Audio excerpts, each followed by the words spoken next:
These are my Middle Eastern inspired tuna steak esfihas. First, the dough, and this is how I make mine. In a mixer, add strong bread flour and a pinch of salt.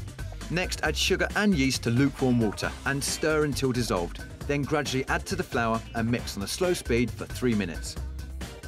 Turn up the speed a notch and knead for a further 6 minutes. Next, slowly add the butter and continue to mix until it's all combined. Now, put the dough in a bowl that's been lined with oil to prevent sticking and rest in a warm place for around an hour and a half. And this is what you'll get. And look at that. And then a quick punch. And it's just going to release some of the air. And then on a board, dust with some semolina and take some of the dough and then roll into kind of a sausage shape and cut into pieces about so big. Then take a baking tray and dust with semolina. With the balls, just give them another roll, just to get a nice shape from them. And the semolina on the base of the tray will give the esfihas a lovely crunchy finish. Now, whereas Marco's was a triangle-filled esfihas, I want mine to be open and round and just a completely different look. Just going to cover with a nice clean tea towel and then place to one side for about an hour until once again doubled in size. And now for the sauce. Add some olive oil, heat up the pan, and then add shallots. And then add the chopped garlic.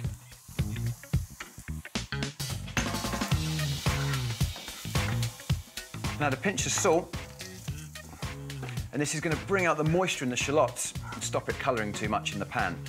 Now let's add the chilli flakes, just a pinch. Now with everything quite softened, let's add the tomatoes. Next, the tomato puree, then some sugar. Now the reason why I'm adding sugar is because we're using tin tomatoes. You just don't get the sweetness you do from natural tomatoes. And then with the back, the wooden spoon, just going to start to break the tomatoes up. So I've got some black pitted olives here and just roughly cut through. And then just add to the sauce. Stir through and then cook on a medium to low heat for about 25 minutes to thicken the sauce and bring all those flavours together. Then once done, allow to cool. Once it's cooled, throw in a good handful of roughly chopped basil and season well. And now we're ready for the dough. So let's finish it off. So it's risen and doubled in size again. It's going to be perfect. So I'm just going to flatten a little bit and make some wells in the middle. And then with a spoon, take some of the sauce and put into the well. I want to add some more texture and flavour to the dish. And for me, nothing works better than an anchovy. And last of all, I've got some lovely feta here, and you're not going to need much at all. And the feta is going to add some creaminess, some more seasoning, and also balance the acidity of the sauce. And to give it lots of colour, I'm always going to use egg yolk, but with a classic Brazilian twist, add a touch of olive oil too. And this is going to add, well, even more shine to the finished dough. When all the esfihas are coated, pop them into an oven at 200 degrees Celsius or 390 degrees Fahrenheit for about 10 to 12 minutes. Then move on to the fresh tuna steak.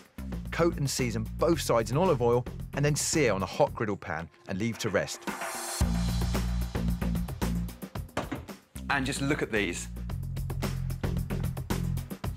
Chef's perk, who can resist?